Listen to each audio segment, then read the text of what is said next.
Hi, this is Tom Brevoort, and you are listening to the Captain America Comic Fans Podcast.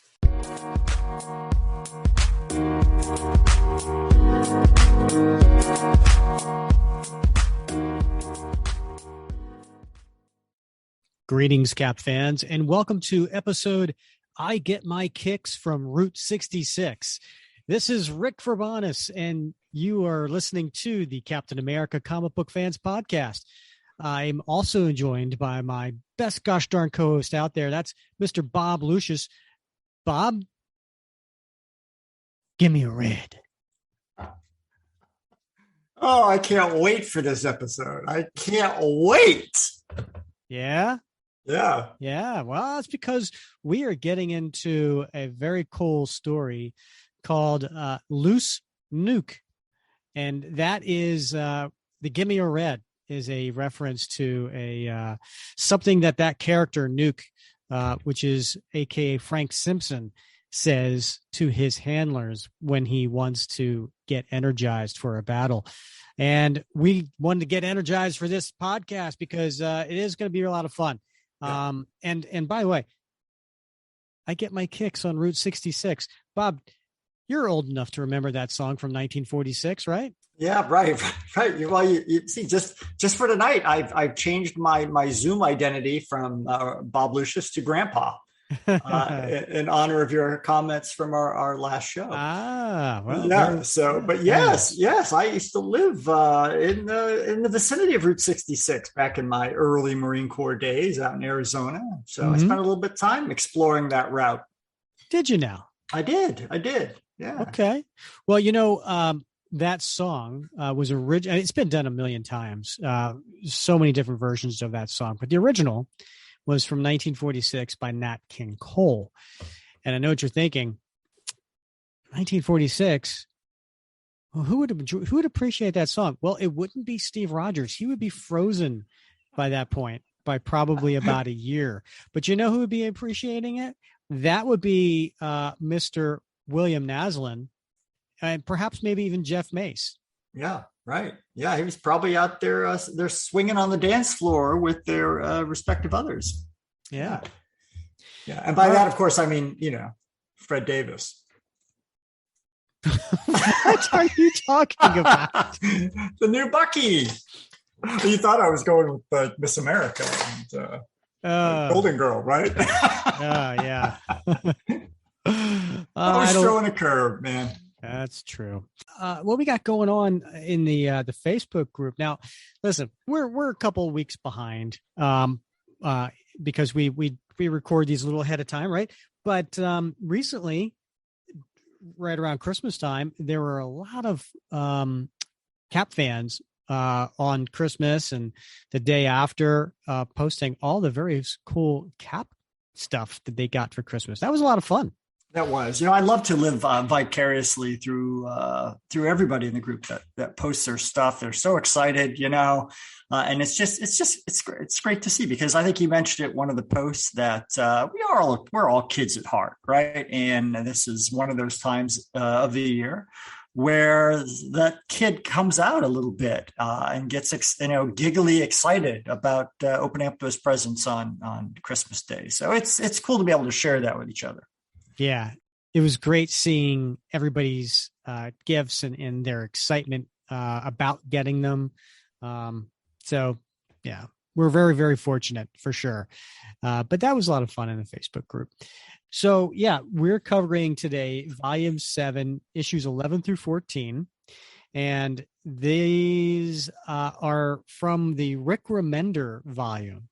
Now, the first 10 issues were a really cool story about Arnim Zola and this something called Dimension Z, which he created. And I think it's just such a underrated story. I mean, just glossing over high level on the story, you have Cap, who goes off to Dimension Z, and Sharon Carter, his lover, his girlfriend, his partner, whoever you want to call. Yeah, that too. And she, she's there, and She's in the story, I should say. And in the story, there are a couple of offspring of Arnim Zola. There is a young lady by the name of Jet Black. There is a young boy by the name of Ian. And Cap ends up spending 12 years in Dimension Z, all the while in our reality, in the 616 universe, just no time has passed. But for Cap, he lives 12 years in this ongoing battle. And it's a really cool story. But I think what the coolest part about it is the fact that he's now back, starting with the issues that we're going to cover. He's back in the 616 universe, and it's like he's a man at a time again, right? Yeah. And he's experiencing all over this feeling of loss, this feeling of, because he helped raise Ian as his own son for 12 years. It was a constant battle, constant fighting for his life. So that is where we pick up in this series. Rick Remender is the writer. We leave John Remender Jr. was the artist for that. And we have a new artist by the name of Carlos Pacheco, who's been around for quite some time. Mm-hmm. But the same inker, which is Claus Johnson. And he certainly has his own inking style that you can see, especially in these early pages, which kind of reminiscent of John Remender Jr. In these early pages. But you can see the heavy influence by the inker in here. But that's where we pick up our story. I'm one of those guys, Rick, that I was never really a fan. There's just something about this volume that didn't appeal to me. But I went back based on your advocacy. Actually, I went back and reread this and gave it another chance. And I did enjoy it a lot more the second time around, particularly being able to read it straight through instead of in the monthly increments. Mm-hmm. And yeah, it was a pretty compelling story. It was a lot of adventure. But it also had a sort of a philosophical edge to it, which is, something that I enjoy. So sure. I encourage anyone who maybe didn't love this volume when it first came out to dive back in, give it another shot. Yeah, I agree. So let's get to the cover of issue 11 here. And we start seeing this is it's a different cover in the fact that the Captain America logo is up on a screen as Cap is standing on a rooftop and looks like, a cityscape. Perhaps it's New York, and there's snow. And all around him are different versions of the Captain America logo, right? So you have the current logo, which is a small captain in white and then a big America in red, white, and blue. That's been, the logo for Volume 7, but it's up on a digital screen. And then to the right of that, you see, looks more like the Ron Garney Captain America logo during the Mark Waid, Ron Garney era. Up above it, you could just see the word Liberty, right? Which would be the logo from Captain America Central Liberty series. And then down below, you've got, in the middle, I should say, you've got Captain America and the red, white, and blue in the early 100s version. And then underneath that, you have the Captain America red, white, and blue, but kind of like the curved version, which is from the 70s and early 80s. So it's kind of cool that there's these different versions of the Captain America logo on here. I got to tell you, Rick, honestly, Scout's honor, I never noticed that. I think maybe I just breezed right past the cover because I was like, well, I'm sure you're going to mention it, but the short sleeve, I was like, what's up with that? Mm-hmm. And then I just pressed on through, and I didn't notice those details. So thank you for drawing my attention to those. It's you're welcome, and it's not a short sleeve; it's just the coloring. Yeah, I know. Okay, but yeah. Right. But before we get into this, Bob, I want to say I am going to be very interested in getting your take on this story because we are getting into Frank Simpson who is a failed super soldier, or an abused super soldier, depending on who's handling him. He was in the U.S. Army, but you, as a 25-year Marine, would be interested to get your take on some of the topics that are covered in this story. So I think that's going to be something that you bring to this podcast that no other person could. So we'll get into that. Now, on the cover here as well, speaking of Cap's uniform that you mentioned, the short sleeve, which I can see that because of the coloring. Out of all the Captain America uniforms that I've ever seen, this is my least favorite. Yeah. Now, this book came out. It had a cover date of November 2013. What's going on in the Marvel Cinematic Universe during this time? Well, in 2012 came out the Avengers movie, the first Avengers movie. Now, at the same time around then, Volume 6 kicked off, right? And that one had more of a traditional look of Captain America. But for some reason, they decided in 2013, because they've got a big hit on their hands, right, that they wanted to more resemble the Marvel Cinematic Universe uniform than the traditional Captain America uniform. So he no longer has the swashbuckling boots or gloves, right? He's got armor placement around various parts of his body, his knees, his shoulders, his chest plate. He's got some gear around his thighs. And we're not talking like the ultimate version, which has, the pouches that are always up for debate. Right. Right. But then his helmet doesn't look like the traditional mask that he wears. It's more of a helmet than a mask. And it no longer has the wings on the sides. They're now painted on like they do in the movie. Yeah. And then he's got the thing that I've told you before is a pet peeve with me, and I don't like the chin strap. I don't like the chin strap. I don't like the little chin guard. He's not playing football, right? It's just I just don't care for this version of the uniform. Yeah. He's also got that weird, it's not quite a stripe. I don't know if it's a zipper. I don't know what that thing is going down straight underneath the star on the front of his chest. Oh yeah. I can see that here too. Yeah. But it's a weird feature. I don't know what it is. Maybe it's mesh so it breathes. I don't know. But you know what I do like? I do like the shield. Okay. That's the classic shield. And there's a difference. Like, if you noticed, like when you see various action figures or statues or shield replicas themselves, that the star in the middle has the lines on it, like it's various pieces of a star put together. Right. Yeah. That's the MCU version. Yeah. You know what I mean? Yeah. I see that shield and I'm like, not the classic shield. Sorry. Yeah, it's definitely the air sucking through your teeth, sort of. Yeah. Reaction. Yeah, I'm a shield snob, Bob. What can I say? Yeah. No, that makes sense. And apparently, I'm a mask snob too. Yeah. Wow. Yeah, you are particular. I am. But you know what? To each their own. I'm just saying I don't care for it. I'm not saying it's bad. I'm not saying people shouldn't like this. If they like it, more power to them. All right.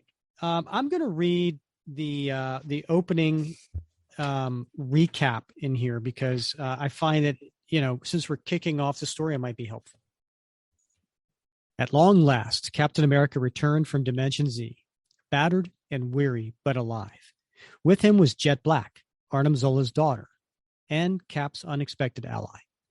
After a years-long one-man war against his nemesis, Steve finally defeated Zola with Jet's help, but at a heavy price.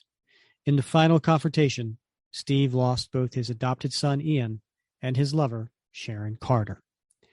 After 12 years in Dimension Z, Steve Rogers must re-enter a world where he was only gone a moment, once again making him a man out of time. And I mentioned Rick Remender before is the writer, Carlos Pacheco, penciler, Claus Jansen, the inker. But we also have the colorist is Dean White, the letterer is Joe Caramagna, and the editor is Tom Brevoort.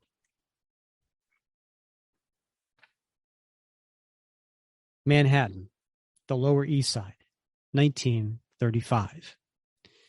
And we see Steve talking to a doctor who's making a house call. And in his tenant, which looks very run down, Steve's mom is sitting at the table, and she's got her head in her hand, and she's got a blanket wrapped around her. And the doctor says, "I'm sorry, Steve. There's nothing more I can do for her." And he puts on his hat and he walks out. Steve goes over to comfort Mom. And she says, "On top of everything else you've been through, it isn't fair for you to have to deal with this. But how you do will define you." And for one panel, Bob, we cut to Steve Rogers laying on a operating table. He's unconscious and he's strapped down, and there's a device pulling at his chest and kind of pulling like a circle in his chest. And what we see here are two figures that are operating on Steve in the Shield land base, which is referred to as the hub. And it's now current time. And these two characters are Dr. Bruce Banner and Dr. Henry Pym. And Bruce says, "Bleeding on the upper right abdomen is under control." "Good. This giant hole in his chest isn't. Biocircuitry everywhere. Need that synaptic welders to clean it off." So they're operating on Steve. So this memory that we're going through from 1935, Steve must be reliving this in his head while he's unconscious. "You've been so strong, Steve, but I know you're terribly frightened. Stop, Mom. You need to rest. I'll be leaving you all alone, but I know you'll find your way. That's the gift of this place, the unyielding spirit of a free people. Optimism is the American state of being. No matter the calamity, we remain sure-footed, confident of tomorrow's return. It's why we came here, Steve. It's what we wanted for you." "These tendrils are fused to his nervous system, Pym. Take your time, Dr. Banner." "Never allow this challenge, this grief, to defeat you, Steve. Get past this, and no matter what life throws at you, you'll overcome it." And the little boy Steve is crying. "In order to grow, you must let go of the past. Mom, please." Inside that small frame is a big, strong heart, a good man. A strong heart will take you further than any physical strength. A strong heart means you'll never quit. You'll always maintain the optimism of this great nation. And they're operating on Steve. And Bruce says, "Okay, I'm in. This should locate and destroy any of the foreign tissue." "You can't be stuck here. Life is too short to allow yourself to become trapped in one chapter. You learn what you can. You stand up and you move forward." "How can I move forward without you?" "My love is in you, Angel, no matter where you go. I'll always be in your heart." We cut to the next page, and it's a snowy cemetery, and there are two gravediggers lowering a casket, and Steve is there to pay his respects all by himself. And they lower the casket into the grave. "He's been through hell. I'm frankly surprised he survived." Think about who you're talking about. Yeah, but even for him, I know Cap's strong, but this, I don't know how he got back up after taking this kind of beating. Where does any man get that kind of courage? And the little Steve throws a rose onto the casket and he walks away. We cut to the next page and we have Steve in a recovery room, sitting reclined in a hospital bed with Pym and Banner next to him. And Mariah Hill from S.H.I.E.L.D. comes in and she says, 12 years? As best as I can tell, yes. The carbon date testing I ran on the uniform confirms it. You don't look 12 years older. I hadn't noticed. A super soldier serum effect we never thought much about. Congratulations, Steve. It appears you don't age normally. The Zola infection? He erased it, and the biocircuits welded into his nervous system. He gets a clean bill, physically anyway. Captain, about Agent Carter, I have to ask. We need to be certain there wasn't any chance of survival. And in the last panel, they all just stare at him, and he's looking down. And Mariah Hill grabs Steve's hand. I'm sorry, but we need to be sure. My deepest condolences. No need to apologize, Maria. 12 years. I can't even imagine what you've been through. I want to keep you close for observation so you can talk to someone about it, about Sharon. Cap looks away from her, looks straight out. I feel better fulfilling my duties, Director Hill, getting back to it. Of course, Captain. I didn't mean to suggest otherwise. And don't worry, Steve. Consider this top-level classified. Highly. None of this information leaves this room. Zip. Zilch. Where's Jet? She's proved less than amicable. Rude, even. Where is she now? With the only person as equally disagreeable I know, who isn't gamma irradiated anyway. So, Bob, now we cut to, on this next page, a big semi-splash.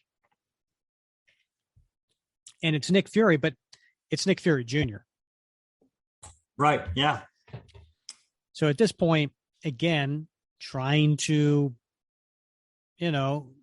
ride the coattails of the popularity of the MCU, all those people who watch these movies go to the comics to see Nick Fury, they expect a Samuel L. Jackson Nick Fury. They do, yeah.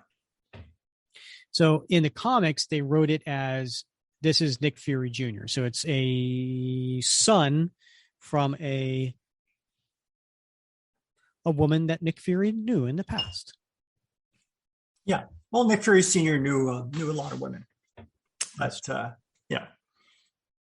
A lot of people have a problem with they like the old Nick Fury, and they want the old Nick Fury. But, I mean, I love when they sort of try to have touch points between the cinematic universe and the comics, because I do think it brings new people in. And we need new people, man. We need new readers. Listen, you're talking to a former comic shop owner. I get that we need new blood, right? So I had a comic shop for many years, and I selling it was the one of the hardest things I ever had to do. But I knew, we just needed to get new readers in, and the movies did that. The TV shows did that. Sometimes the video games did that. And so, yeah, you had to appease both parties, right? You had the new readers and then the old readers. And I think Marvel did a good job balancing it. And, the original Nick Fury is not completely gone, but they have Nick Fury Jr. Yeah.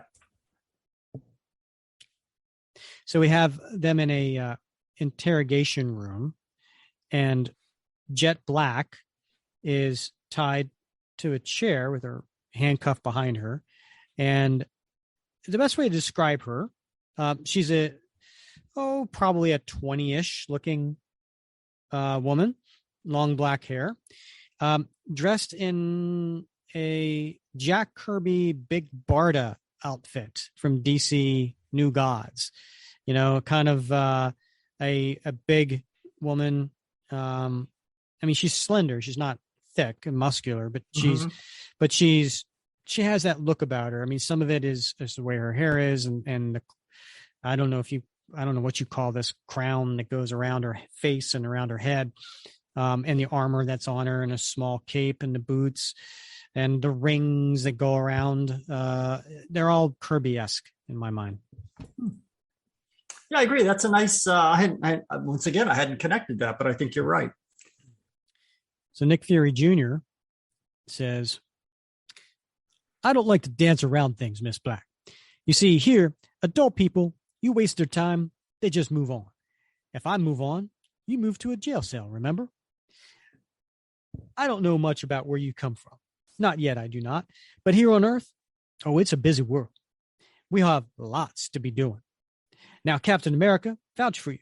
Promised you be forthcoming. You're lucky. Cap's a high-value advocate here.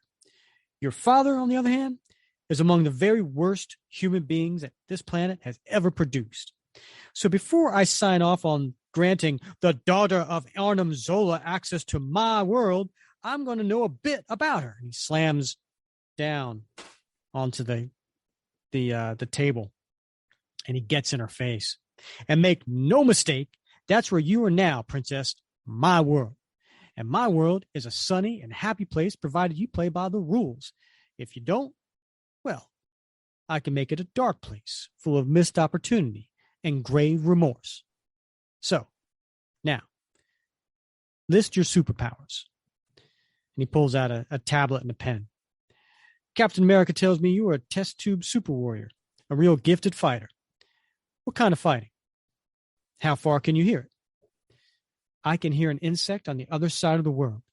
I can hear and decipher digital transmissions. I can hear your heart, strong and level. I can hear the blood flowing inside your brain, flowing to the section related to attraction. You tie up women, interrogate and break them down. You tell yourself it's just part of your job, but that's not all, is it? There's something else, another reason. And what would that be?" And she just smiles. Next page, Cap opens the door. "Hope I'm not interrupting." Yeah, he is interrupting, Bob. What do you think she was getting to there? Well, she might have been a little spot on. Like you said, she is an attractive woman, So, Bob, I never said she was an attractive woman. You didn't? No, that would be you saying that she's an attractive woman. I'm saying she's an attractive woman. Oh, is she now? Yeah. So, and I think probably old Nick Fury here recognizes that as well. And, we are all animals at heart. So it's hard to control instinctive, reflexive sort of biological reactions. And she can hone right in on that with her omnisenses. Just like my wife has the ability, she has a similar sort of omnisense where she can sense when I've spent money illicitly on things that I, comic book statues, whatever. Yeah. Right. Yeah. So. That a Captain America purchase? Yeah, it's like a pig after a truffle. Yeah, it's scary stuff. Oh, I'm sure Casey loves being referred to a pig after a truffle. That's great. Thank goodness she doesn't listen to my podcast. I know, right? That's funny. Is I'm seeing family during Christmas, and I'm talking about oh yeah, we just celebrated our 1-year anniversary, and everybody's like, wow, that's really impressive. My kids, one's in high school, one's in college, and they're like, yeah, I tell my friends that you do a podcast. Everybody, my friends all think it's cool, and I'm like, oh, that's great, And like my sister who lives in Spain, as they listen to the podcast. I wonder what Bob's got cooking in the kitchen, right? And then the whole time, my fiance is sitting there, and she's just kind of like, Oh, I think I have my phone. I think I got a text. How many episodes have you listened to? When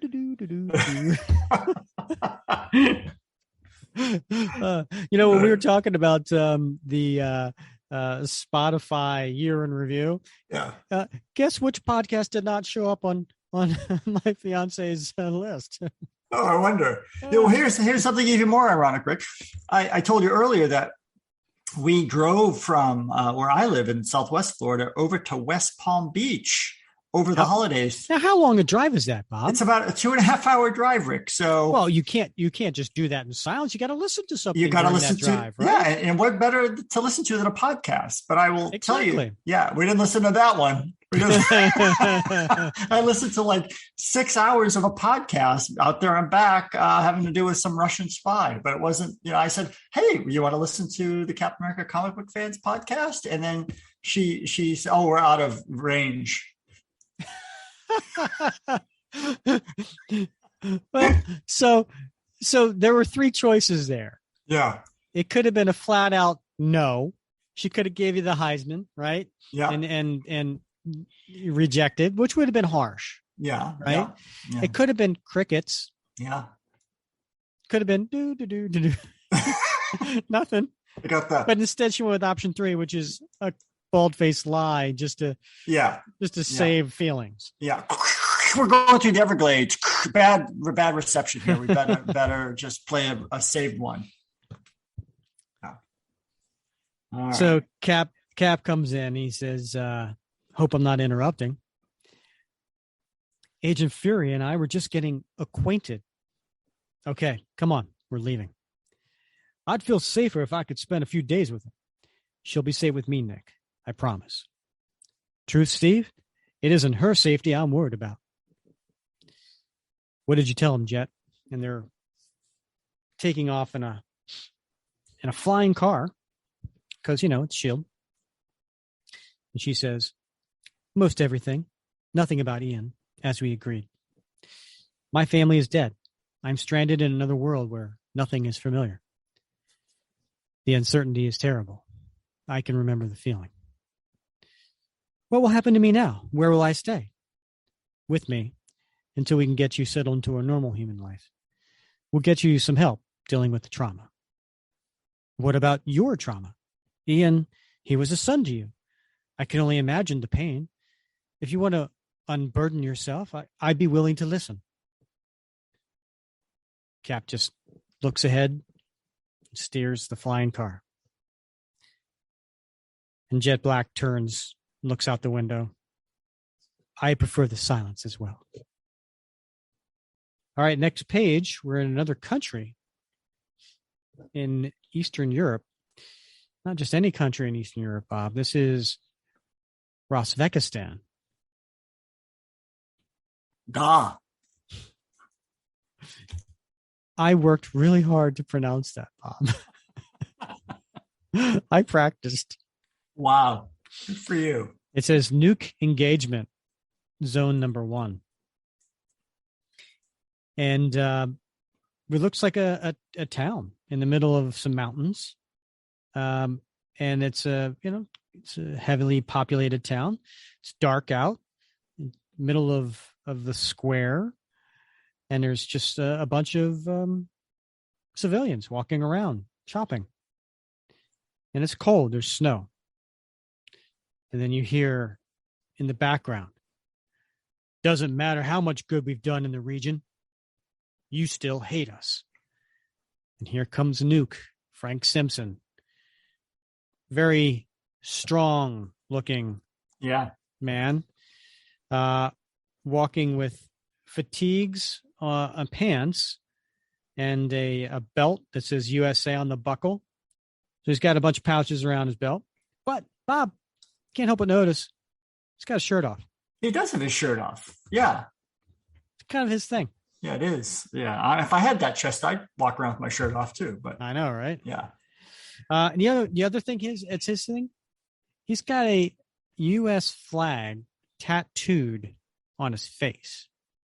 Right, so he's got a blonde crew cut, but the U.S. flag goes from his hairline down to his lower lip, and it's not left to right, it's up to down, right? So you take a flag that's going left to right and point it down, and that's going over his whole face. With this red and white stripes, and then the blue obviously has all the little white stars in it. He says, "You still hate us, hate our freedom, hate our values, hate our God. Our boys gave their lives here. Our boys died defending you people from yourselves. Those who survived came home forgotten. No parades. They call what happened here a defeat for the U.S., a war we rushed into and lost." And all the meanwhile, he's reaching in, he's grabbing a few of these red pills. He throws them in his mouth, and he crunches on them. And then you can see a glow about his face. But America doesn't lose. War here just went on pause. You hear me? The war isn't over. You thought we cut and ran back home, left our boys to rot for nothing? That's not the American way. We finish what we start. We clean our own dishes, and we don't lose war. And the whole time he's talking, he's reaching into this big duffel bag that he's been carrying, and he pulls out this huge machine gun, and then he just starts firing on civilians. And the machine gun makes a loud noise. What's that loud noise, Bob? Baka, baka. I always thought it was more like a. It would be, but I'm just reading as it's written. So that's true. Yeah. Okay. Yeah. I just spit all over my comic. So we cut back to Cap and Jet Black. Can I just call her Jet? Jet Black seems so funny. It is. Yeah. Or Miss Black. Yeah, but just, maybe Jet. I'm not calling her Miss Black, Bob. Miss Black. Yeah. What the hell was that? What impersonation was Miss Black? I don't know. I'm living down here in the South. It sounds like my mother-in-law. Yeah. Would you like a chip, Miss Black? That's how she sounds. Kind of like potato chips. So when I'm over there, she's like, "Would you like a chip?" Oh, she sounds very very sweet. She's very sweet. Yeah. And she's also someone who would never listen to this podcast. Not at all. No. Yes. All right, so cut to the next page, and Cap and Jet are flying in the flying car. They're over the Brooklyn Bridge. Cap's flying into a building, and he says, "Hold on, don't worry. The wall is and Jet interrupts him. Hologram. I can see. This is your home? It was." And they go into this garage area. Now, I don't recall seeing this room before, Bob. I don't recall seeing, we've seen Cap's apartment in Brooklyn, right? I mean, we saw a lot of it during the Ed Brubaker run in Volume 5. Yeah. And it was always the inside of his apartment area. Right. We never really saw his garage area. And now we get to finally see this garage area. And it's this 2/3 page, double page splash. It's really impressive.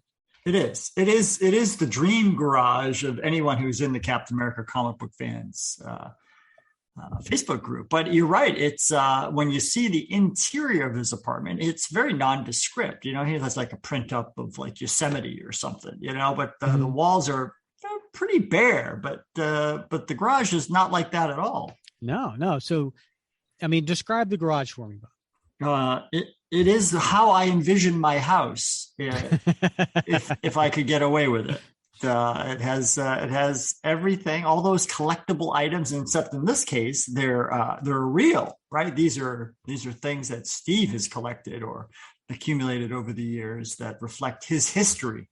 Mm-hmm. Yeah. So he has some flags, like humongous flags that are draped from the ceiling. There is a Nazi flag. It's in tatters, by the way. There's a What is it? What's the Japanese rising sun flag? Imperial flag? It's an imperial flag.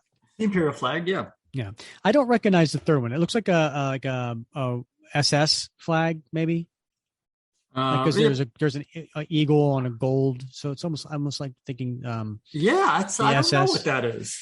Yeah, but then there's some posters on the wall. On the right hand side, there's looks like the poster from the MCU movie First Avenger, where Cap salutes you for buying war bonds. Where Cap's, got his triangular shield and then I want you to buy war bonds. So there's that. Then he's got his hi-fi records, right, with his turntable and speakers. There's a communist flag, and then there's a picture of a really blown up picture of Nick Fury and the Howling Commandos. And there's this almost looks like a recreational room too, because there's like in addition to the stereo and all his records, there's some couches and tables. And then there's a glass case that has 4 shields in it. So it has his original heater shield.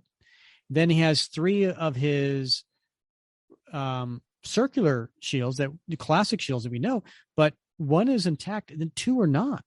One is shattered and he's got the pieces kind of put together, but you could tell it's been shattered. And then another one's been shot up with holes.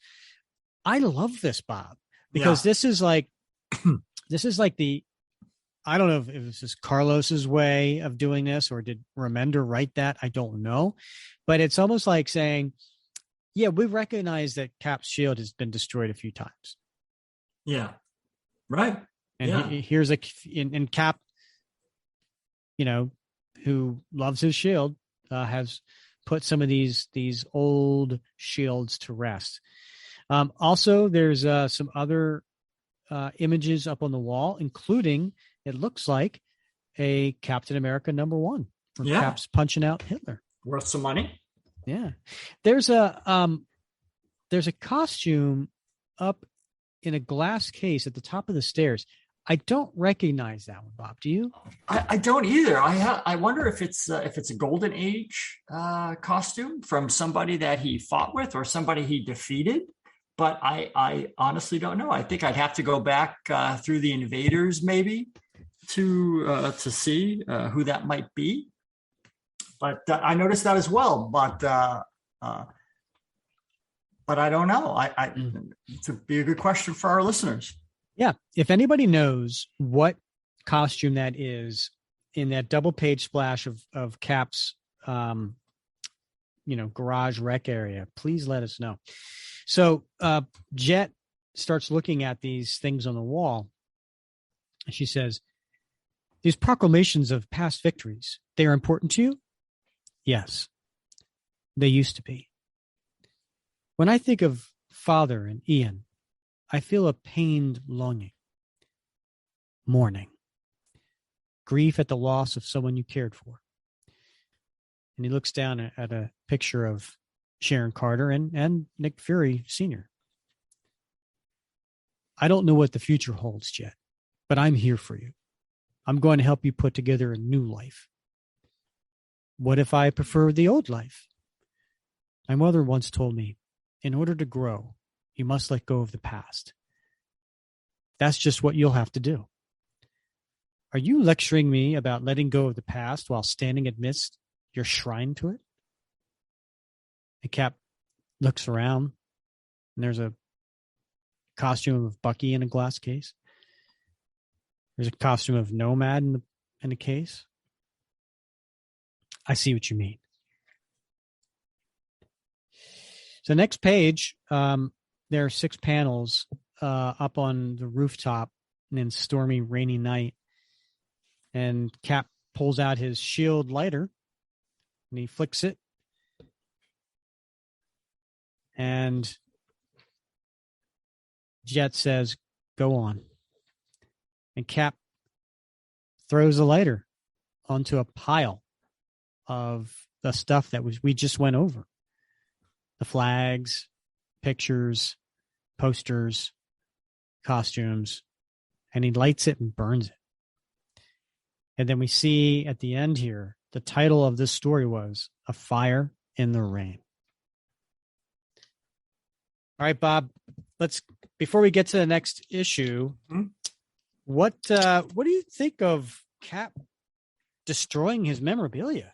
I'm like, I think a lot of guys sort of empathize with him. He's like, hey, I'm not paying those eBay seller fees.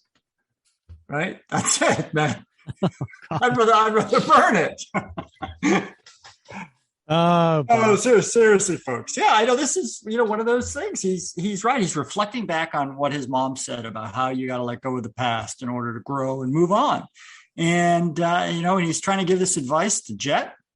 And he realizes, because she reminds him that, this goes for you too. And I think that's one of those moments where maybe he realizes he's been holding on too tight, that man out of time, that it's time for him to let go a little bit of the past and move on. So I think we all, that's something we can all, I think,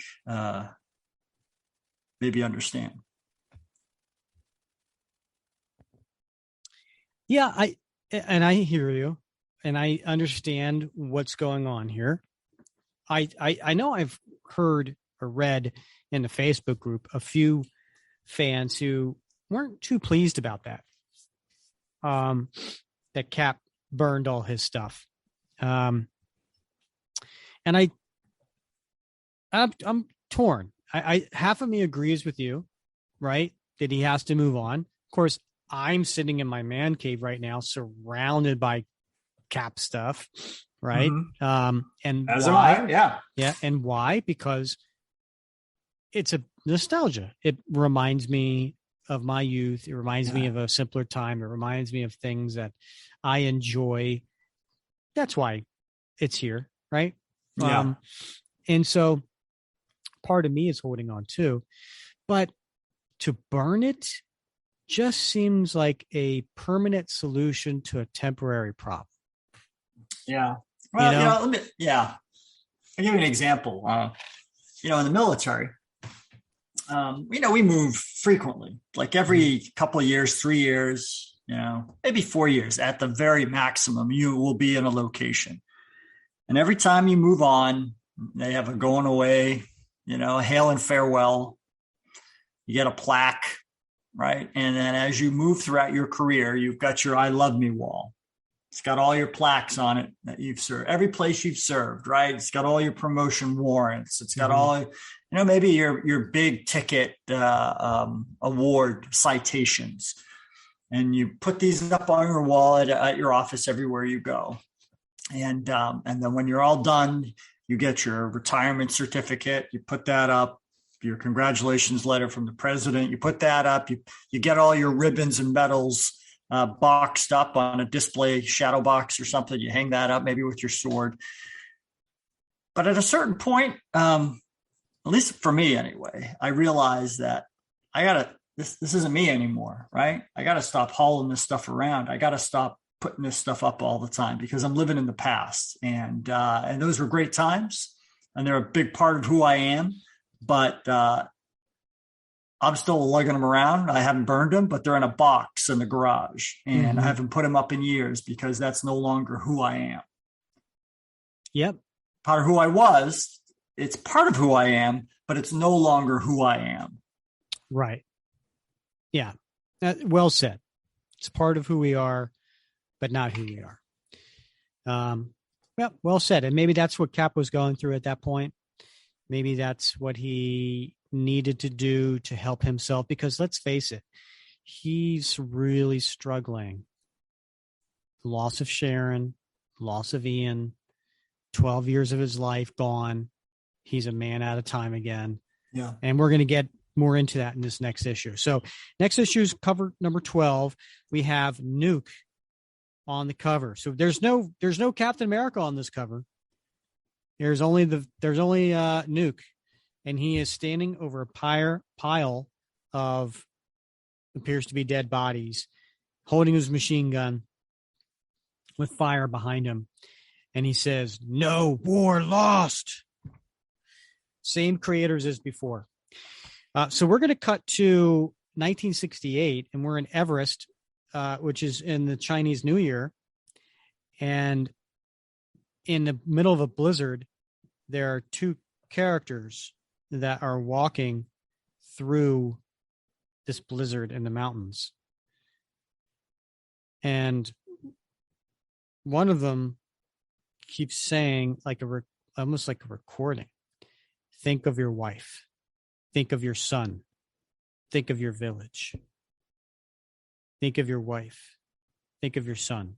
And then the other one is almost like a, I don't know, he's got a big, like, what do they call him, a Sherpa, right? He's got a big backpack on, and he's in a cane, and he's going through the blizzard, leading the way.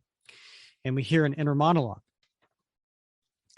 This is not for revenge for my love, not revenge for the evil done to her or me. It is revenge for all of mankind, born to suffer in servitude to the greedy lords of the modern world. What I awaken today will allow me to bestow a magnificent gift on the world. And he places a statue of a golden dragon. And as he places it, the eyes of the dragon light up. A great leveling, a truth that calms my fear. I will create a glorious new world, a world where all men are bonded as comrades in the struggle against the darkness. The capitalist lords of the West put value on wealth alone, with no thought given to the well-being of mankind, nor the world we live in. Action must be taken before the insatiable corporations crush us under their bottom line. We must stand ready. My time in SHIELD, police of the status quo, has shown me this. Protecting only the needs of the master, no mind to the slave. It falls on me to bring the pigs to their knees, to drive a nail into the coffin of their imposed hierarchy, a nail into the heart of the West itself. Now, all during this, Bob, there's 2 pages of action going on, right? You have an explosion that is occurring because of this golden dragon statue on top of this, and there's people, the Sherpa falling, and then the guy who's speaking falling into the mountain that just blew up, and as he's falling, he's grabbing onto something here. I don't know what they are. Tendrils, wires, cables. I can't make it out. And as he lands right in front of a huge dragon. Not just a dragon, but the dragon's eye. And then the eyelid opens and focuses on this character. And it looks like Fing Fang Foom. It does, yeah. We haven't seen him in a while. A nail strong enough to hold throughout the ages. A nail forged in iron. And as he lands, Fing Fang Foom says, "Little rat, you have disturbed my long slumber. Great Neon, forgive my trespass. I stand servant of a people in need of your aid." And he rips open his shirt and he offers his chest up to him. "You have found the key, Ran Shan. Taken the submissive pose. The power is yours if your heart is true." And a nail from Fing Fang Foom's large talon just punctures into his heart. And he falls over and he screams, but then he says, "Thank you. You have proven it as I had hoped. My heart is true." And we see that his eyes have now become the same color and shape of the dragon's eyes. So now we go to Brooklyn, New York. We're in today, next page. And we see Sam Wilson, the Falcon, in his Falcon uniform, flying with Red Wing over Cap's apartment. And we hear an inner monologue of Steve. "Everything here, it's all so foreign. My friends are like strangers. Can't let anyone know what I've been, that I'm weak. And in the meantime, we have Steve in his apartment at his artist table. He's drawing a sketch of himself with his son, Ian. In this city, this world, it's not home. Home was another plane of existence, a place with two suns and barren purple deserts. The place I left my family, where Sharon gave her life. It should have been my sacrifice that stopped Zola. I should be there still with my son, the son Zola took, because he knew even if I survived, I'd die with Ian. Steve, little help. And Steve turns his head and he comes out of his room. And then there is Jet in a, I'm going to just say black underwear, bikini underwear, right? And she's got Sam up against a wall that's cracked. And she's got one fist around his throat and the other one cocked, ready to punch him. You got a guard dog? If you refer to a Zola as a dog again, I will feast on your bones, little bird. It's okay, Jet. Falcon's a friend. Did your naked friend say she was a Zola? Maybe. Explains a thing or two. Haven't seen you at Avengers Tower all week. Taking a few personal days. Yeah, listen. Mariah told me about Sharon. I'm so sorry, Steve. Sorry to my core for your loss. Thank you, Sam. Come on, get dressed. Let's get some air. So, Bob, I couldn't notice there's a few other panels in here where Jet's just standing around in her black underwear. Yeah, they're very high cut. I gotta say,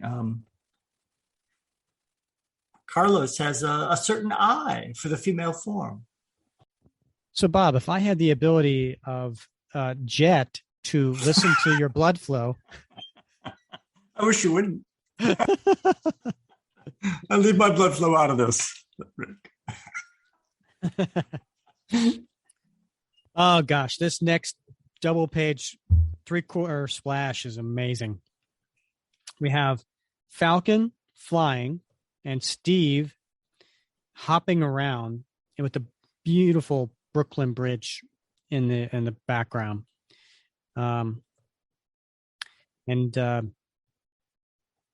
Sam continues his pleading, saying, bet you could use a run. So what's the story with that Zola girl? Jet Black.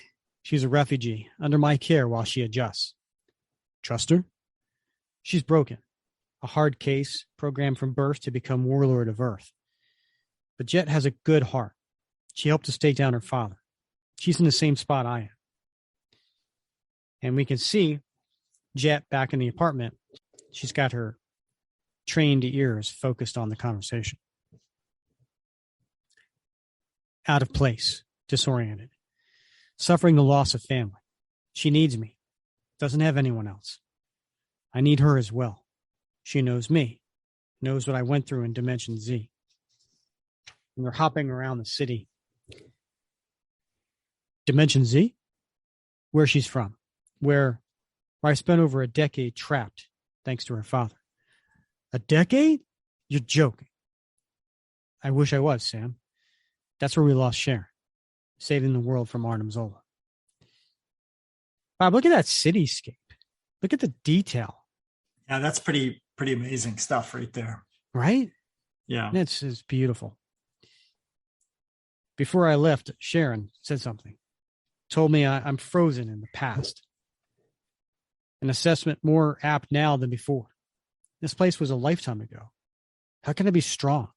Stand up and serve if I can't let go of what happened? Bob, I'm a sucker for oh yes, you are. Pictured panel of Cap doing his acrobats. And there's 1, 2, 3, 4, 5, 6, 7, 8, 9 Caps in this one panel. So they have the one in focus, which is the current one, and then you have 8 shaded silhouetted ones in the background of him jumping around. That's a pretty amazing panel right there. Yep. And Sam says, "It isn't so cut and dried. You never forget. But over time, you do let go." And Bob, this last panel breaks my heart. Steve's crying. He's got tears in his eyes. It does, yeah. "I know how hard it is, how impossible it feels. You loved her. We all did. It's more than just Sharon, Sam. Zola's son. I saved him as an infant. I raised him as my own. Sharon killed him. Thought she was protecting me from one of Zola's henchmen, and I'm lost here, struggling to find meaning in a world that holds none for me." Cap's got his head in his hands. Sam's there as a good friend to comfort him. So now we cut over to Eastern Europe and Rosvekistan. It's Nuke Engagement Zone 2. And this time, the military's out. He's not just firing on civilians. There's tanks, there's soldiers with weapons. But we hear the inner monologue of someone new to the story. And that would be this Daily Bugle photographer. Not Peter Parker, but a young Asian lady. And she's there. And her inner monologue says, "The Daily Bugle's as tight as drum these days. I'd make more panhandling. Robbie isn't paying a red cent unless I deliver a scoop. New face of freelance journalism. You dig it up fast, you get paid. Come in an hour behind the next guy, and you don't. But this is going to cost you, Robbie. Just as soon as I can get linked to the satellite and get you a taste. Phone's scrambled. No internet either. Someone doesn't want this getting out. How the hell is it all connected? Dozens of the world's richest people have been disappearing, and every trail leads here." And she's snapping away photos. And then we cut to, which Carlos seems to like, these 3/4 or maybe 2/3 paid, double page splashes. And we see Nuke coming from above in a helicopter with a machine gun firing down. "I won't let you boys down, Colonel." "I know you won't, Agent Simpson. Never forget. No patriot could stomach so many American bodies. Left in foreign ground." And he's just firing away as he's talking with the colonel on his intercom. "In service of a generation of spoiled ingrates. Our boys deserve better. They came to this backwards nation to liberate it, to move these mongrels towards American ideals. Their service deserves acknowledgement." "Deserves victory, sir." "Acknowledgement from the soft spines they protect. Soft spines too busy protecting in parks, moaning about their station. Nobody just showed up and gave them everything they ever wanted. The American dream is built on the idea that you work for what you get. Not enough for this generation. Whining because the American dream only rewards the hardworking, the industrious. Those who deserve it most. A malleable generation complaining in unison." But Bob, this colonel has been talking in his ear this whole time. It appears to be someone, I don't know, they're dressed in a robe and they have their hair up and they're looking on screens, but there's an Asian decor about them, including it looks like a dragon / lion. Yeah, it looks like a foo dog, right? One of those foo dog statues. Yeah. Yeah. "Because only cream rises to the top, adrift in artificial worlds inside their iPhones and iPads, disrespecting the memories of the men who protected them, ignoring the approaching wolves and their mud gods calling them to arms. Come to take our liberty, take our freedom. They hate our freedom. Agent Simpson, these men you face, they embarrassed our great nation, sent us home in disgrace. left the bodies of our boys to rot in the ground. Our boys. They don't remember our boys. No, they don't. But you do, don't you? And Nuke's just going around, just firing on and taking out soldiers and tanks. Betsy remembers them too. She keeps track. She loves her country enough to come back to this hell. And he pops a few red pills. Back to win. We'll win back their respect. And when they fire on him, they're hitting him, but no damage is getting done because, he's part cyborg. Save America's reputation. Win the lost wars we fled in disgrace. To earn the lives given to liberate these backwater holes. They'll see, sir. They'll see now. America doesn't run. America doesn't lose. And the whole time after he blows up this tank, he goes onto the highest poles and he puts America flags everywhere throughout the city, flying. And I find it interesting, Bob. On this page, it says America doesn't lose. The entire page is black. Yeah. Except for the 3 words in white in the center. America doesn't lose. So then we get to China. Next page. And here on the Great Wall of China, there is someone walking and there's soldiers and there's looks like people dressed in really, nice clothes. And they have tucks and gowns. You have fed long enough, pigs of the master's house. And just as countless generations built the great wall above you, you will now dig the hole beneath you. And they go down an elevator shaft to below in the mountains. Your lives spent here, toiling in this mine, with no hope of bettering your station, while your masters bask in the fruits of your labor, feeding on crayfish and truffle oil. You will work as the squalid masses whose labor produced your riches. Your family's very lives depended upon your continued labor, a fate shared by all of the world's workers.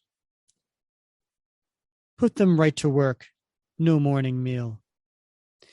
And this person who's been talking comes up to the person we saw in silhouette before, who's looking at the screens talking to Nuke.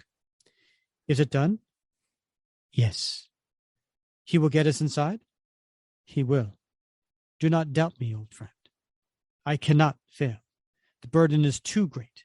It falls on me to bring the pigs to their knees. I am the nail to be hammered into the coffin of the hierarchy. I am the nail to be driven to the heart of the West. The nail so strong it will hold throughout the ages. The nail forged in iron. And as the last panel, the person in silhouette turns, and we see it's the same person at the beginning of the issue who has the dragon's eyes. All right, on this next issue, issue 13, covers pretty cool. Another Carlos Pacheco cover, and it's Cap and Nuke in the middle of a fight. And Nuke's pile driving Cap in the middle, breaking through timber as they're crumbling walls all around them. So it's a big fight. This one, actually, Carlos Pacheco did not do the art on this one. This was by Nick Klein, doing the penciling and inking on this particular one. I guess I don't know what happened here, but Carlos has the issue off. So here we are in a, like last issue where it started with going back in time. Actually, all the issues started with going back in time, right? It was 1938, what was the last issue? Last issue was 1968. Yeah, 68, 69, that time frame. Yeah, Mount Everest region. I think it was 68 because this one's 1969. Yeah. Right. So we're in Shield's hub station. And look, Bob, it's your Nick Fury, the one you love. Yeah, it's it. It's the man. What's it been, Ron? 2 years? Now I go 2 years away from an old friend. No call, no letter. I get sad. I worry the relationship is eroding. When I lose contact with my number one agent, infiltrating Mao's little party over in China. Well, that friend goes quiet. I get downright nervous. And so we got Nick and Dum Dum Dugan standing there in their shield fatigues, standing over a seated Ron, who was the one that we saw in last issue, was the one with the dragon eyes, right? Mm-hmm. You know the time I invested in climbing to Mao's side, Fury? I couldn't risk contact. Do you appreciate the risk I take reporting even now? That's a dodge, and I could smell him. There's nothing you're leaving out? I couldn't risk alerting Mao. See, the way I hear it, Mao is already beyond alerted. Rumor has it you went against his orders, pissed off the Soviets. He cast you out, stripped your rank. Ran Shen is a madman, they say. And coming from that crew, that's something. And out of the floor comes these tentacles that wrap around Ron and take away his chair. And I think that's pretty cool, right? Because this is 1969, and that's something you would see in a Nick Fury shield, you know? It was like yeah. Jim Steranko is drawing this, right? All of a sudden these tentacles come up and grab someone. Yeah, they look very Doc Ock-ish. They do. So, what the hell? What do you think we got here, Dugan? Me? What do I know, Nick? I was never top of any spook class like Ron. Me? I'm just an old grunt. Better in a foxhole than in a lying competition. Humor me. Well, way I understand, we sent old Ra here to China to join Mao's party, mission to keep the U.S. abreast. But once he gets in, reports increasingly decrease in frequency. Sounds to me like, if you allow an educated guess, I will. I'd say Mr. Ron Shen grew fond of the Communist Manifesto. I'd say he joined up, gone rogue. Good theory. I have one that's more of a, what's it called? A field report. Eyewitness sort of thing. Word is, Ran here started his own little pinko party. Been building himself a homegrown army, the Shallow Scientist Squad. Word is, he made a power grab, overreached, got caught. Now we go to the next page. Bob, what? Winter Soldier is in this issue? Yeah, nobody told me that. Now, at this time in 1968, Winter Soldier was totally Winter Soldier. Yeah, he was Winter Soldiering. Yeah, so he's working for the Russian military, and they're sending him into deep black ops. This must be one of those times. He is behind, like almost in a air shaft or something, hanging from a cable, and he's got a listening device to his ear and a microphone gun that he's holding up, because that's 1969 technology right there. So he's listening in. Now, not a week after his escape, Mao's retaliation, he shows up here. You always were a cocky SOB, but you really think I wouldn't find out, Ran? Perhaps I wanted you to. Right. And now you've got us right where you want us. You were my choice. So this is on my infernal noggin for trusting you were true. Turns out your blood runs pink. So be it. Only thing, I don't know why the hell you came back here. To fulfill a promise to a friend. And his eyes have that dragon glow. And just then, his chest opens up and these darts come flying out and hitting Nick and Dum Dum. A man who knew you'd deceive him. The iron nail of the neon brings you bad luck today, Nicholas. The slowly releasing infinity formula that sustains your longevity becomes a rapid finite formula. Only a small taste, not enough to prove fatal. I want you alive and full of health to witness the revolution. And so we see here on the floor, instantly, Nick and Dum Dum Dugan get old and wither. I know that feeling. And then he also takes out this device, holds it in his hand, and there's like a little eyeball that's looking at Nick's eyeball and basically copying his eyeball. And then there's an inner monologue of Ron. I once felt great pride in wearing these colors, because he's now dressed in a shield uniform.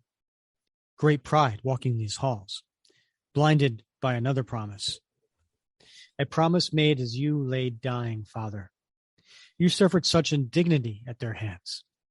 But instead of feeling rage at the capitalistic corruption that allowed thugs to descend on the working class, all you wanted was for me to grow strong, to fight for justice, to protect others from your fate. Such blind faith in the American dream, a dream that crippled you under a strike-breaker's baton. I hope you'll understand if I respectfully decline the invitation to join this hallucination. I tried, Father, gave my life over to the pursuit of the American ideals, a fantasy shrouded the true evil machinations of the greedy and rich in control, a dream sold to laboring masses, working under the misguided assumption that those of power have their best interests at heart, truth, justice, and liberty for all, the greatest lie ever perpetrated on a people. Now, during all this, he is making his way deep into an area that only Nick Fury could get into, but he's using that copied eyeball to gain access. And at the very last panel, who should be jumping in behind him but Winter Soldier? A lie we will expose, old friend. And then turning around very quickly, Sean, his chest opens up and these pins with wires attached to him that he fired at Nick and Dum Dum, he's firing at Winter Soldier. You'll never obstruct me again, Winter Soldier. But the Winter Soldier puts up his metallic arm and deflects them. You can't have him! And he comes at him and punches him. And then Winter Soldier punches him back and kicks him. He's not my target. And he pulls out a gun and he's about to fire on him. But just then, SHIELD agents show up and start firing. And there's these loud gun noises. What are the sounds, Bob? Blam, blam, blam, blam, blam, blam, blam, blam. And then you see Dum Dum saying, take him down. You've hurt your own cause, Soviet dog. And Sean, is it Sean? Ron. Ron Sean. Huh? Ron Sean. Is yeah, it? It's call him Ron then. Oh, okay. We're on that personal level, are we? Right, yeah. So Like Ron throws down a smoke bomb. And then Winter Soldier turns and he can't fire him. And so Nick's like, shoot to kill. Do not let that man escape. And they're firing, but Winter Soldier dives off. Get the man scurrying. Won't do any good. That guy was too good to not have a tight escape plan. Who was he, and what the hell did Ron Shen want in here for? Nothing good. Next page. One big, gigantic splash. And there's a huge door, Bob. Huge door. It's probably like 4 or 5 stories tall. And painted on it, it says, Weapon Minus. And then there's the SHIELD logo. And then there's these big bolts holding the door closed. What is on the other side of that door, Bob? Who knows? So next page, we're back at the Brooklyn, New York. And we have Sam down in the garage area that we were at before. And he's looking at the walls that no longer have the posters, the flags, the memorabilia. And we have with him, Jet Black, who is wearing more of a black Speedo kind of workout tight outfit, which, a little bit more than, say, just the bikini underwear. Mm-hmm. But probably just enough to keep the blood flowing, right, Bob? Sure, absolutely. It's like a black version of what was it, Mila Jovanovic, who in The Fifth Element, if you remember that film. I do. Yeah. This is like a black version of the white outfit. And I know some of you listeners out there recall that outfit. So I know you're flipping through your comics right now, trying to find these panels. So I would say Jet Black is a tad more voluptuous. Yeah. Well, yeah. In all the right places. Yeah, absolutely. Never seen Steve like this, ever. He just took it all. Pictures, costumes, all his memorabilia. And he burned it. And while she's working out, she's hitting a punching bag. And she says, every piece, to be free of shackles, to grow past the burdens of his old life. He should not remain tethered to old and useless things. Well, this old and useless thing has known the man long enough to know this is a sign of trouble. Perhaps it threatens you, Sam Wilson, another relic, no longer the one who knows him best. You got all of your father, and you know that.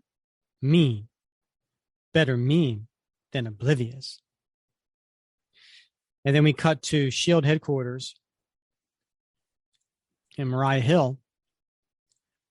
Falcon, are you there? Yeah, I'm here.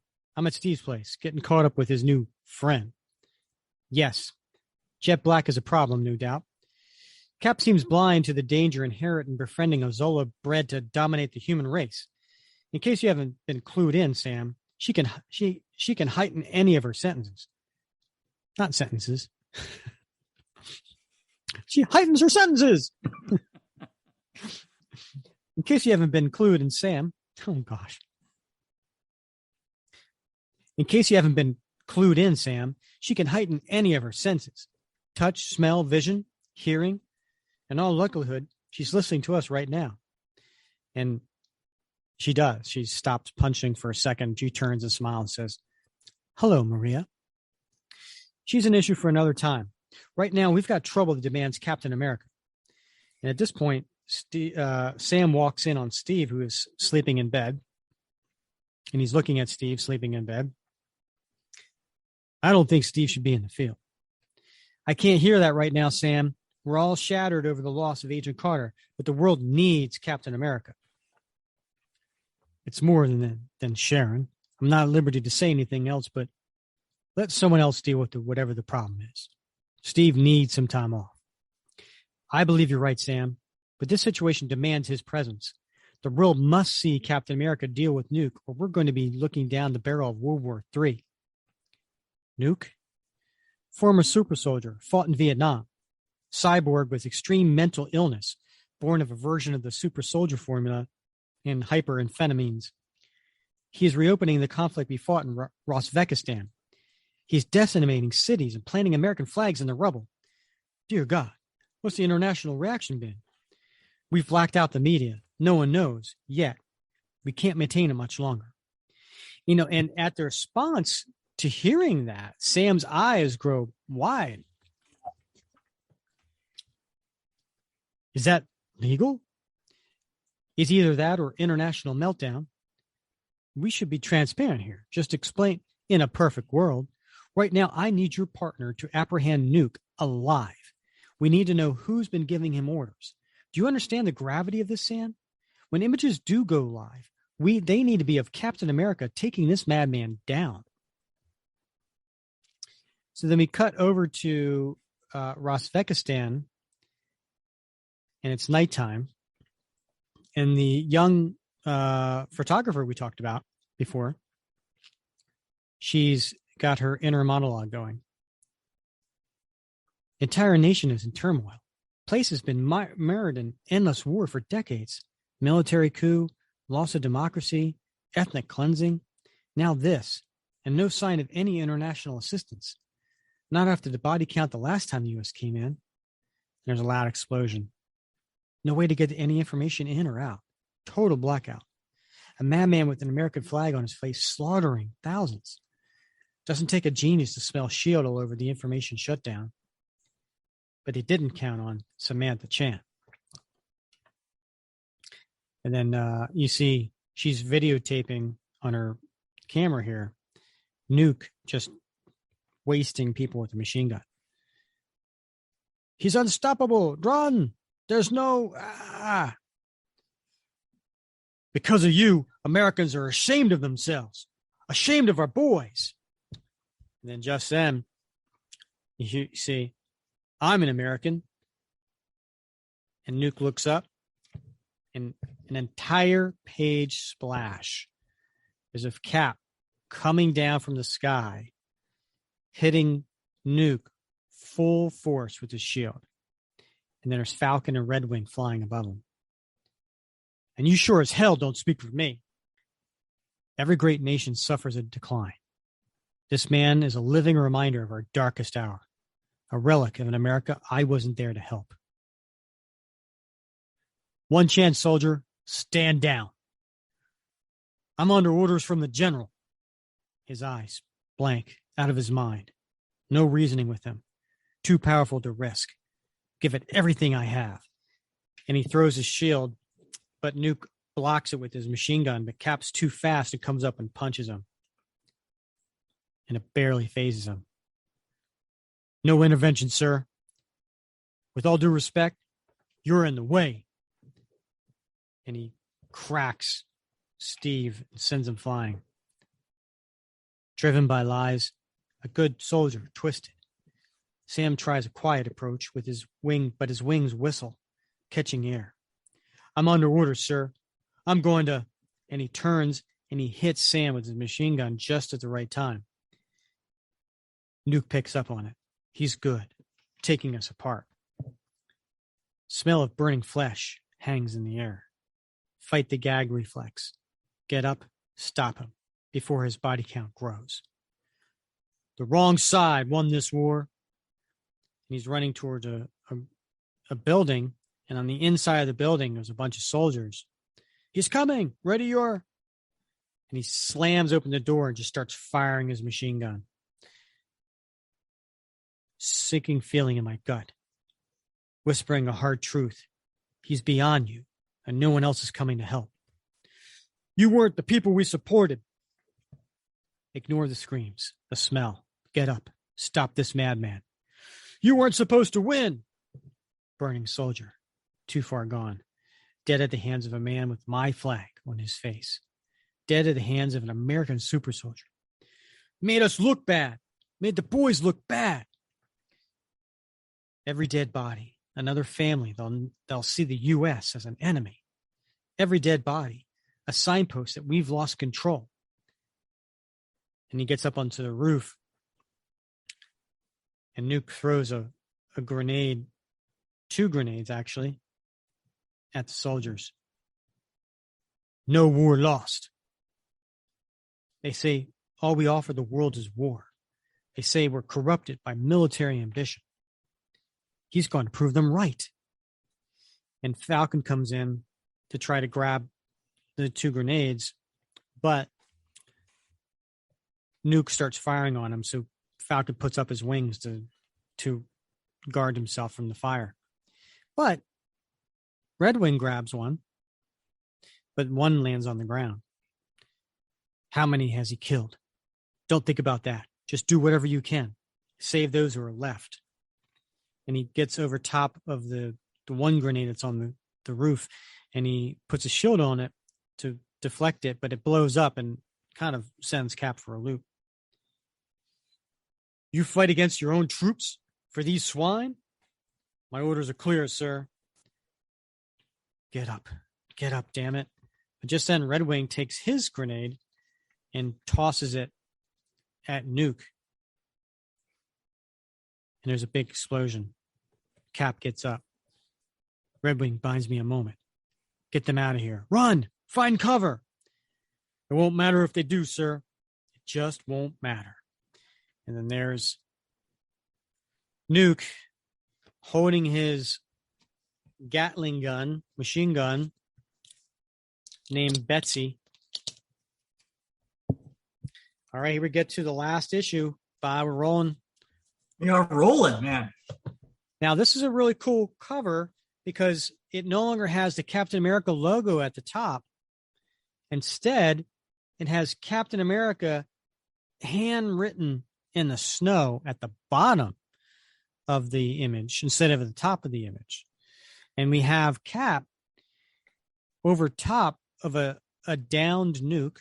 He's basically face down in the snow, and Cap's over top of him, and he's got his shield raised as if he's about to strike him with his shield, almost to the point where he could decapitate him. Yeah, it looks a little bit like the Baron Blood, issue there, where he decapitated Baron Blood. I mean, this is a great cover, man. Whoever owns this, man, maybe even if you had like a preliminary of this, would be awesome. Yeah, because you got Falcon and Red Wing rushing to Cap behind him. Yeah, right. Yes, I am not lucky enough to own the cover by Carlos Pacheco, but I did recently pick up the preliminary sketch that Carlos did for this. And I got to say, the preliminary sketch looks identical to what the final cover looks like. Like he just basically copied his preliminary sketch. But yes, I am lucky enough to own that. All right. So Carlos Pacheco is back to be the penciler for this issue. The inker is Mariano Taibo. And then Dean White is doing the color art. So we have Cap and Nuke fighting it out. And we hear the inner monologue of Steve. Nuke's murdered dozens of innocents, planted my flag in the bodies. Hours now. Hours trying to stop him. Nothing slows him down. And my control is fading. Something's unleashing itself. Something caged inside me. Something furious. And he goes to sling his shield at Nuke's face, and Nuke grabs it with his teeth, and by just turning his head, takes the shield out of Cap's grip and throws the shield away. And then he kicks him in the ribs and knocks him down. Some new rage, born of grief. My mind in another place with my dead family. Rage makes me sloppy. Rage isn't the solution to this. Intellect might be.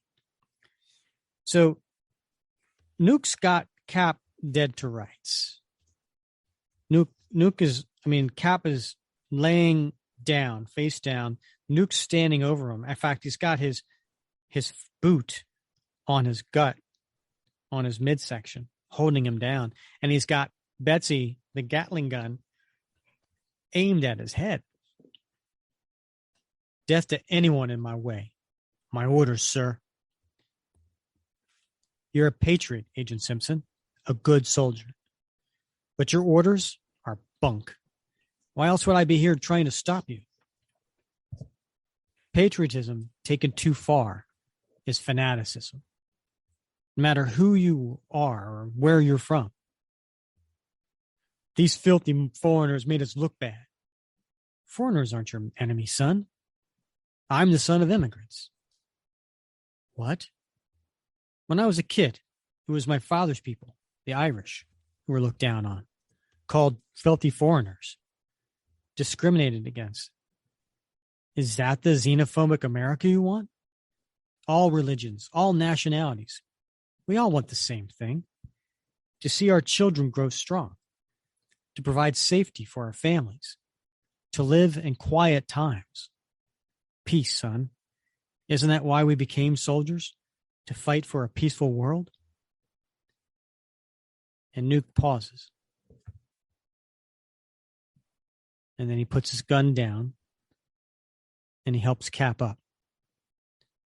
My orders are lies. Let's get you home. Find whoever the hell is giving them and take them down. We'll get you help. A fair trial. And he shakes his hand. Following orders. I was just... I find this panel disturbing, Bob, because they're shaking hands with left hands. Yeah, right. You're right. And just then, we get back to the Daily Bugle photographer, but a piece of glass she must have run into fell, and she makes herself known. And then Nuke says, "The press." Cap says, "No, focus on me. Liars, manipulators. Nuke, she's with me. The general knows. Make the boys look bad." And he takes his gun and just smacks Cap down. "Your cameras, weapons used to shame us, killed morale, made our nation hate us. You won't get away with it. Not here. Not where our boys died." And coming from the sky is a voice. She isn't the one shaming America. It's you, you crazy bastard. And this next page is a full page splash.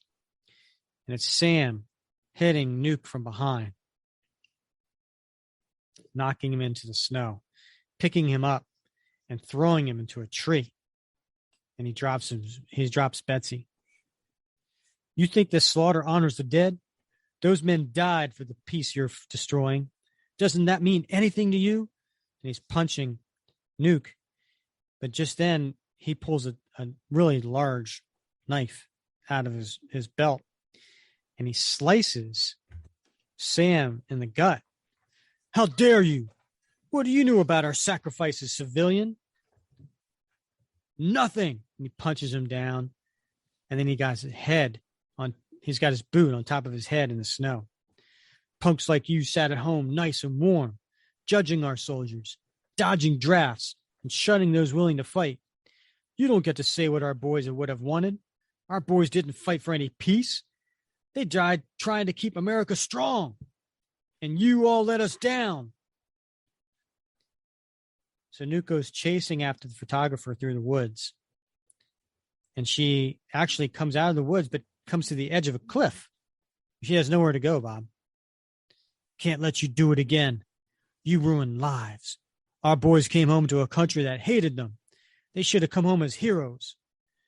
And he picks up his knife, twirls it in his hand to come down, strike her with the knife. I didn't. "They fought and died for your freedoms, and you betrayed them. Never again." And just before he can strike her with the knife, she falls backwards off the cliff. But next page, Sam comes and grabs her. "Got you." And Cap throws his shield in the middle of his back, and it ricochets off back into his hands. And then he throws it, and it ricochets off his face. And he throws it, and it ricochets off his ribs. And then he comes up, and he nails him in the face with the shield. And you hear Cap's inner monologue.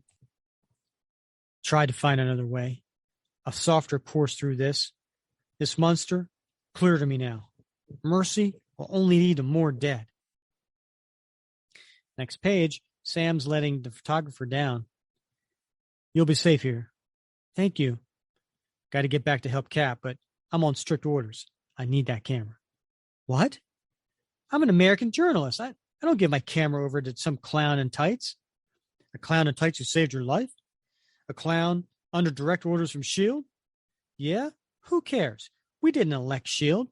Some clandestine organization that thinks it operates above the law, but they aren't the law. They sure as hell aren't the law here. I'm just trying to save lives. Now not get into a debate on freedom of the press. But that's where you find yourself. But I tell you what, superhero, you want my camera? Take it. Make a choice. Do you believe in freedoms of the press as a fundamental rule, or only when it's convenient to those in charge? What are your principles, Falcon? How far away from them will you go to uphold them?" Falcon pauses, and he gives his camera back to her and flies away. "An envoy will be by to collect you soon." On the next page, we have Nuke kicking Steve in the face, knocking off his helmet. And I guess that chin strap wasn't very tight, Bob. And he says, you don't know what it's like. Your generation were heroes, given the respect you earned beating the Nazis. We lost our war. Those who made it home were despised by the thankless people they were protecting. The immigrants didn't even know the names of the places our boys died in. But now they will. Everyone will. You were given what you earned.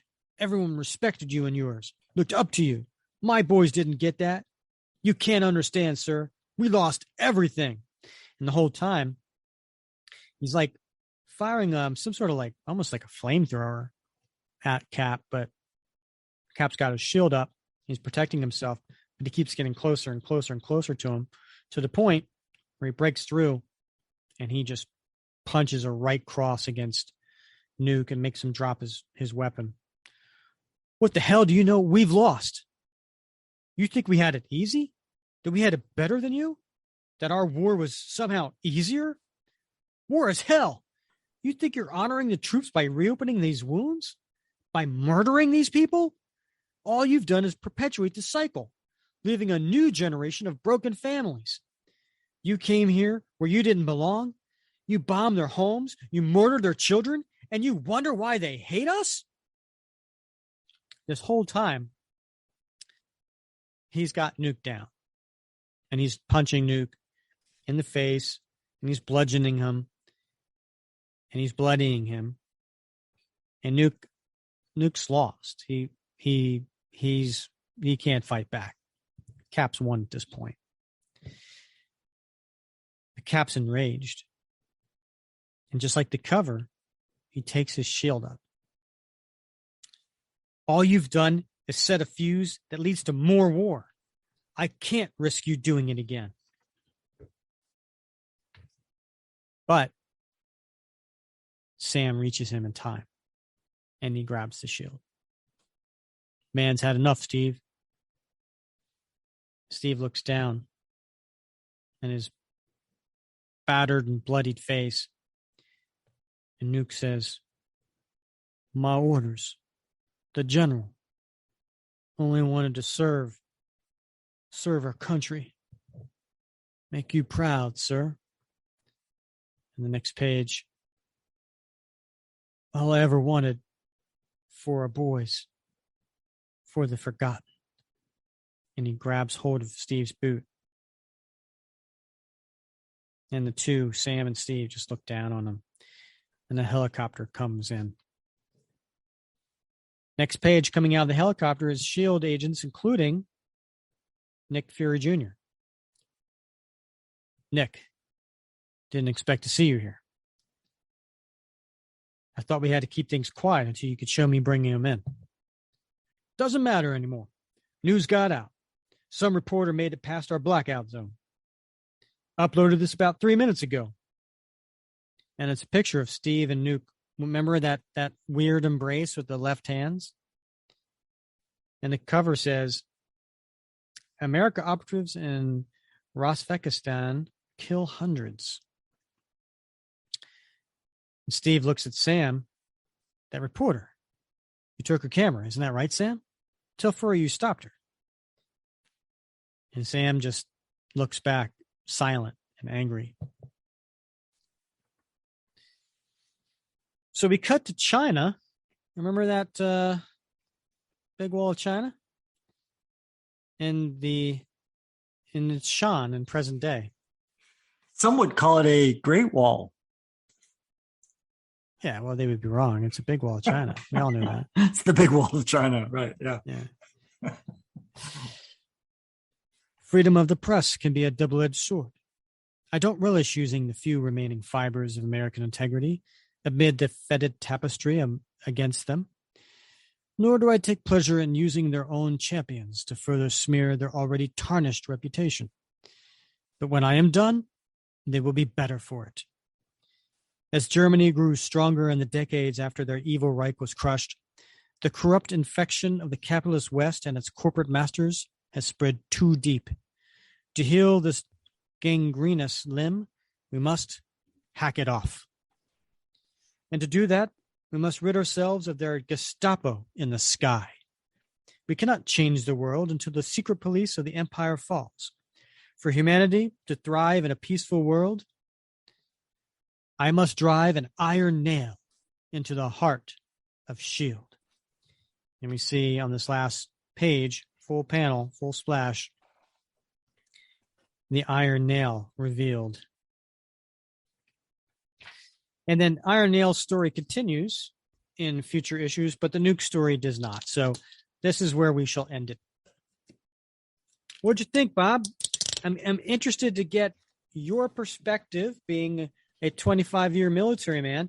Did some of the things that Nuke said ring true to you, or to perhaps maybe some of your comrades? Or did some of the things that Steve said ring true, or is it a little bit of both? It's I want to keep it light, Rick, but yeah, this is like, this is a very, it's a very interesting dichotomy that, the writer is setting up here. Because it's two ways of looking at what it means to be a patriot, what it means to be a soldier, what it means to, what is the outcome that military force is designed to be used to achieve, right? And what we see here is really an extreme in Frank Simpson and Nuke. I find it repugnant, obviously. Maybe not obviously, but I do find it repugnant, although I have a Frank Simpson knife. You can see that. Whoa. Yeah. That looks like a 14-inch knife there. It is. This was given to me by a staff sergeant back in the day when I was a first lieutenant, when I departed, from one of those commands. But in any case, I struggle with this story. I struggle with Duke. I struggle with sort of the brainwashing that goes on in the impressionable. And it's not, these aren't, career soldiers aren't usually like this, right? It's people who are lulled into a false idea of what it means to be a patriot or a soldier. And then that is taken in Frank Simpson's case to the extreme through augmentation and through medication and through brainwashing. And he's used as a weapon in a way that goes against everything that Captain America stands for. And so I love this particular story, just as I've liked other instances where Cap has gone up against Nuke, because it does juxtapose those two different perspectives about the military and what the military should be used for and what it should mean and what it should mean to be a soldier. Yeah, and then you have Cap's perspective on that, right? Because he comes from being a soldier as well. And it's an interesting, dichotomy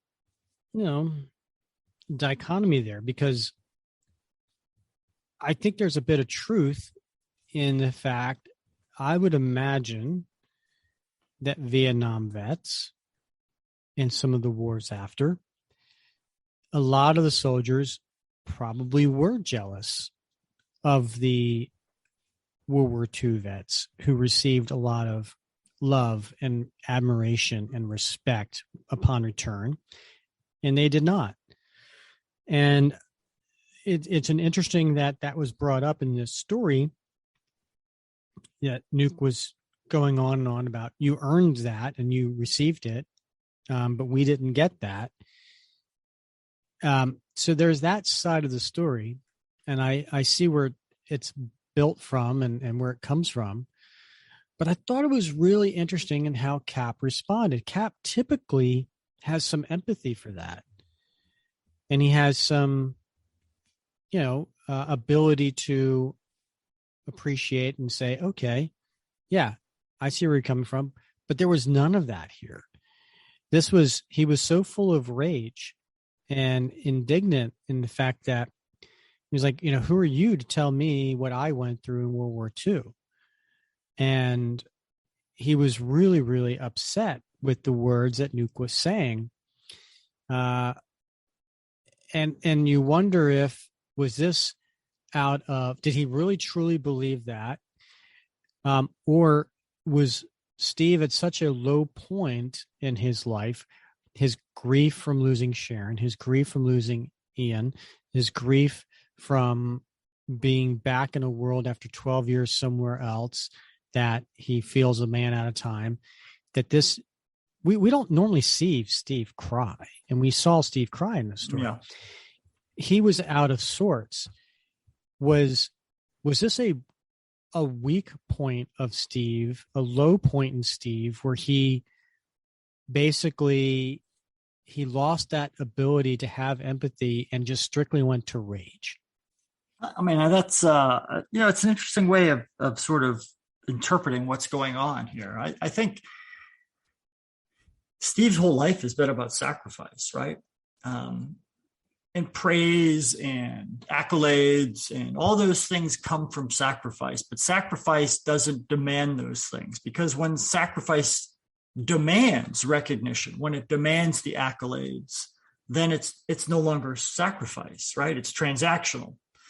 And I think, Steve has sacrificed his whole life. I mean, from the moment he took the super soldier serum, he has sacrificed every step of the way, including sacrificing Sharon and Ian in the course of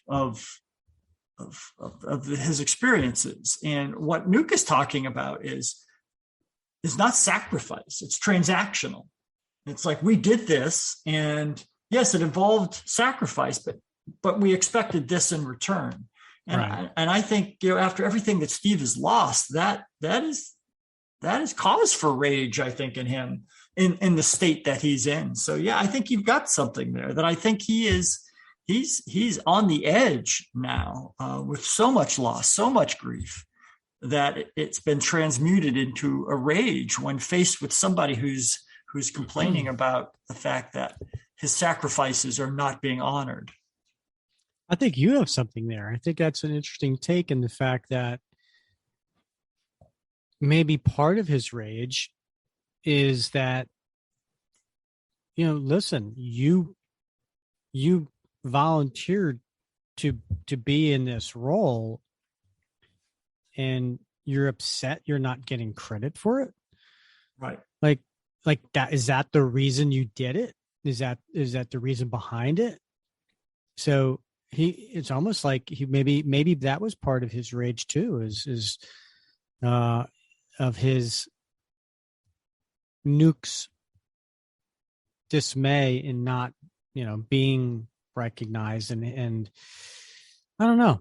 It's interesting. I mean, listen, when Nuke was down, I mean, his last words were, I was doing it for my fellow soldiers who were fallen. I was doing it to honor them. And quite frankly, he said that many times throughout the story. Yeah. His rage was for his comrades that had fallen, or his comrades that did go back and did not get the respect they deserve for the sacrifice they made. Yeah, it's a complicated story, and that's what makes it so much interesting and so much fun to read. Yeah, it's great writing. I mean, that's the bottom line. It's great writing, and it was rendered very, very well by the creative team. So rendered by Rick Remender. Rendered by the colors. Rick Remender. Let's not, hey, I include everyone in the creative team, including the letterers. So rendered. That's true. Without the letterers, we wouldn't be able to read this comic. So that's right. You wouldn't know what was going on. It would be a silent issue. Yeah, and we've seen that. We've seen that before. We've seen some panels without words. Mm-hmm. Well, no, we haven't seen. Well, we have actually. You called it out. Issue 50. Remember in issue 50, there was the silent story we did. Yeah, and we've seen words without pictures in the previous issue. Yeah. So I guess it is possible. But I like when it all comes together, my friend. I know. We love our comics, don't we? All right. Well, this went a little long, so we appreciate everybody who stuck with us on that.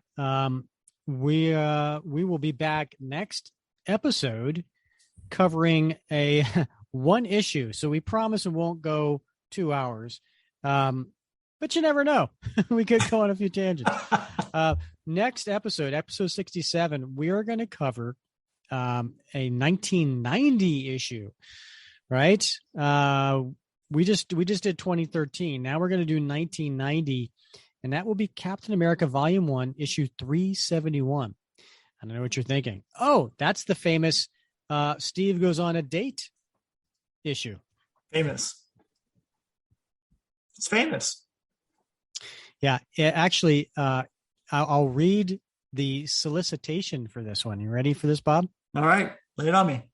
Cap finally goes on a date with Diamondback, but Gamecock, the Trump, Black Mamba, Asp, and Anaconda want to make it a night they won't forget. Plus, a special Diamondback tale. This sounds like this is going to be a page turner. Yeah. Well, no, this, it's funny. We do the daily flashbacks in the Facebook group, and every time, listen, I've only done this twice.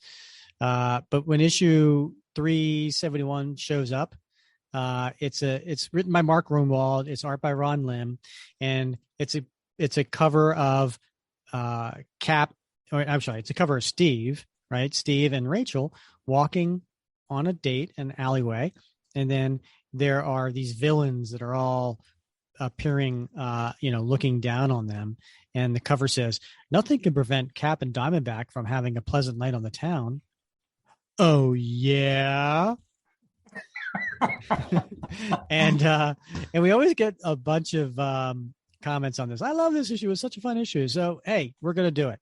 Yeah. So that'll could be next episode 67. So come back for that. And you know what? I hope maybe I'm going out on a limb here, Rick, because I haven't run this by you yet. But I think when we do publish this episode, we should ask people to chime in on their worst date night experiences. It's a little too late for that, but I like the idea. Yeah. Maybe they can post it in the Facebook group. Yeah, that's what I mean. In the Facebook group when we post this episode. Yeah. You going to talk about how the Trump ruined your date? Or Gamecock?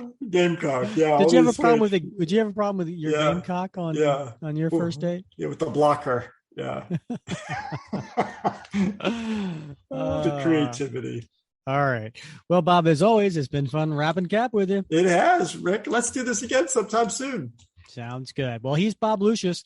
I'm Rick Verbanis, and you have been listening to another episode of the Captain America comic book.